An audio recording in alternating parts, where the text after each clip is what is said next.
क्या बात है, बहुत अच्छा बहुत अच्छा।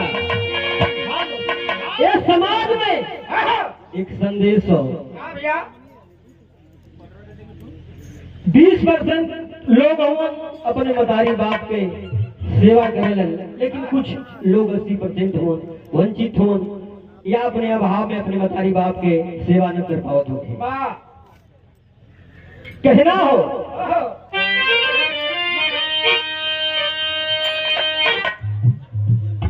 अरे जियला से मुअला से एक पत्ती बढ़ी था मास्टर।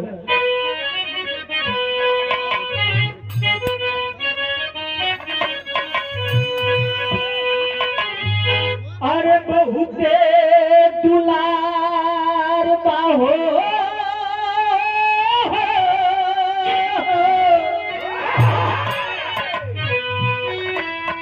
अरे बहुते दुलार बाहो बहुते दुलार बा जियला से मुआला पर बहुते दुलार बा।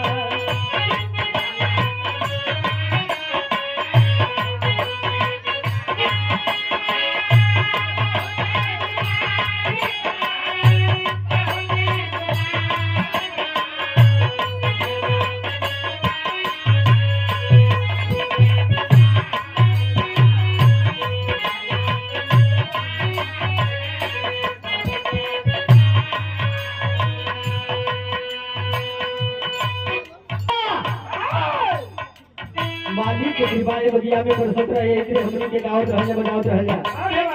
और हमारे अजीत भैया एमडी स्टूडियो से भैया का आशीर्वाद आए हैं।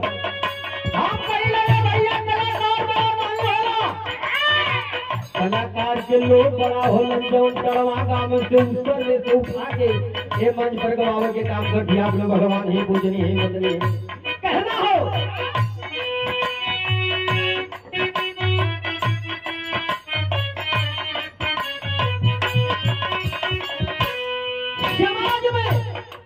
कुछ लोग सेवा करें, कुछ लोग ना कर पाओ। कहना हो जियला पनीले नहीं फटई डरिया है।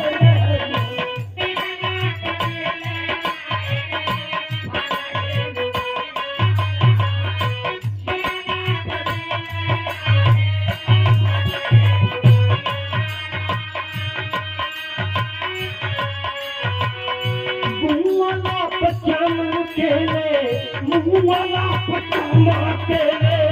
लाल की छदरिया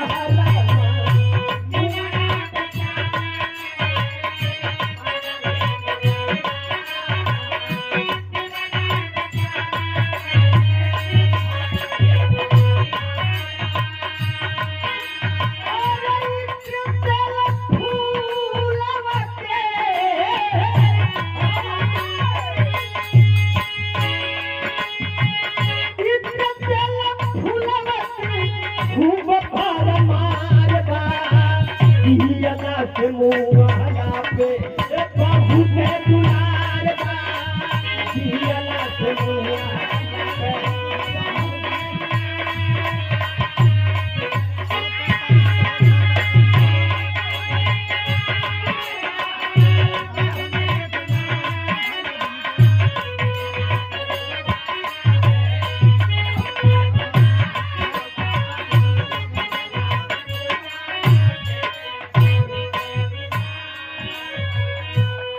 कवि जी के छोटे बेटा हरकेश भैया आपके घर कल रोजा आए, हमने 100 रुपया नहीं लाखों के बराबर बा।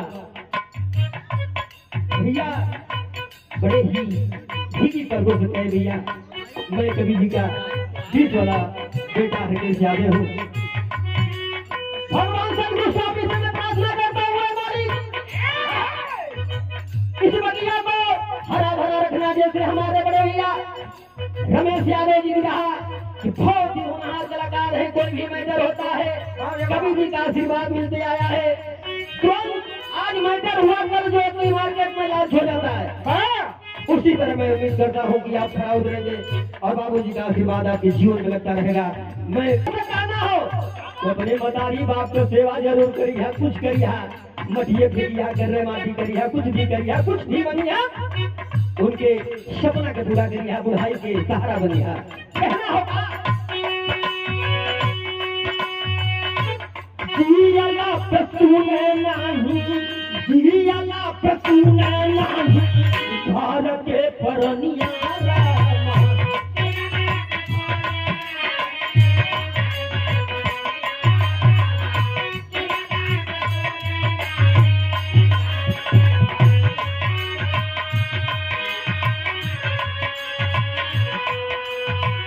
मुहला पे जाके देले बड़ा के पनिया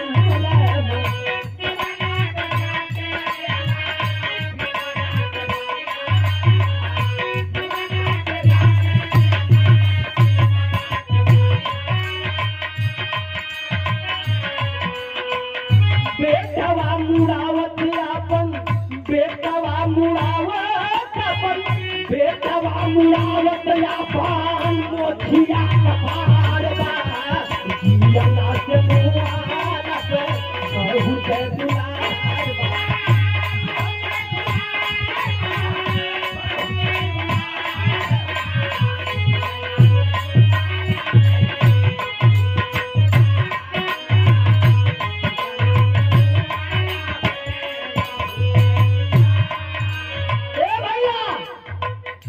समाज में हिताई नताई जरूर समझ करी है, बस कहना हो जियाला पकारे नहीं केहू मुँह के बतिया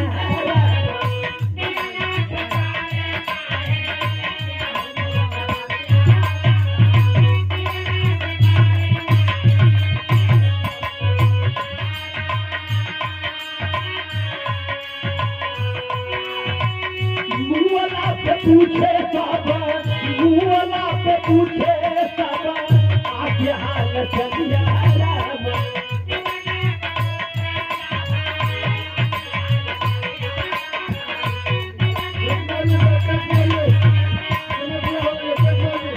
आखिया से बहुत आगे, आखिया से बरसत आगे, आंसुआ के धार बा, जियाला से मुआला पे बहुत दुलार बा।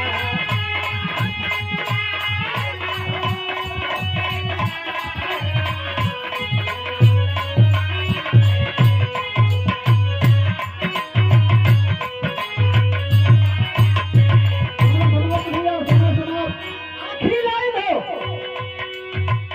ए भैया, आई जवन चला थोड़े के कम करी है, लेकिन अपने बेचारी बाप का सेवा जरूर करी है। आखिरी लाइन है गुरुजी, कहना होगा जियाला पे मिले नहीं घर पे भोजनिया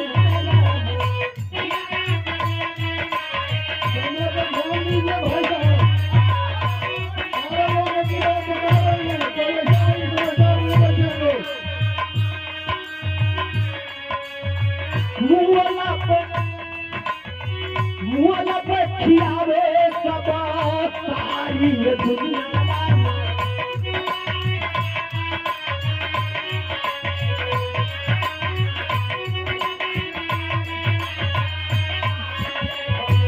आखिरी लाइन में अपना लाइन कहना होगा अरे देखी देखी संतो सलाल के,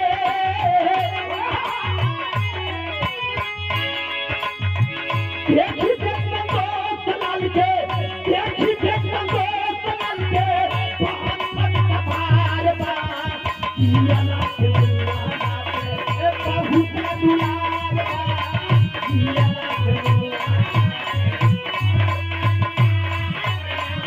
जियाला से मुआला पे